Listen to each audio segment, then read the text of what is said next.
দেখুন বন্ধুরা, এই যে ওইখানটায় কচু ছিল বাবা, সেই কচুটা কেটে নিয়ে আসলো, এখন রান্না হবে সেই কচুটা। এই দেখুন কচুটা কি দারুণ কচু একদম।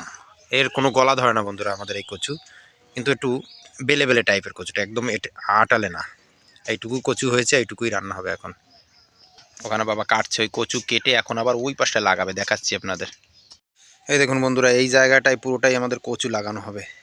আর ওখানে 3টে কলা গাছ লাগানো আছে, ছোট ছোট ছোট ছোট 3টে কাঁচকলা গাছ। এখন ওর ভাব ভালো না, একটু একটু ডগা ছাড়ছে, শীতের সময় তো এরা ভালো হয় না। আর এখানে বাবা এই যে কোদাল দিয়ে কুপিয়ে কুপিয়ে, আর মাটিটা পুরো সারি মাটি হয়ে গেছে, অনেকদিন কিছু লাগানো হয় না জমিটায়। এই পাশে ছায়া, ছায়া জায়গার কি হবে।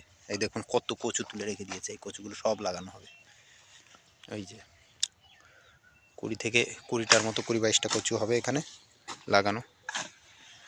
দেখুন বন্ধুরা, এই কচুটা কিন্তু সিদ্ধ হয়েছে, আগে সিদ্ধ করে মোটামুটি জলটা ফেলে দিয়েছে, তাতে বেশ নরমও হবে আর গলা চুলকানোর ভয়টাও থাকবে না। আবার কচু নাকি ভাজাও হচ্ছে।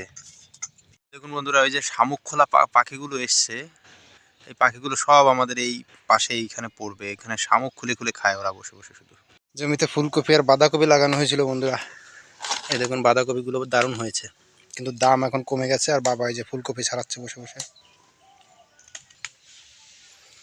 বস্তার ভিতরেও আছে এই যে বাঁধাকপি।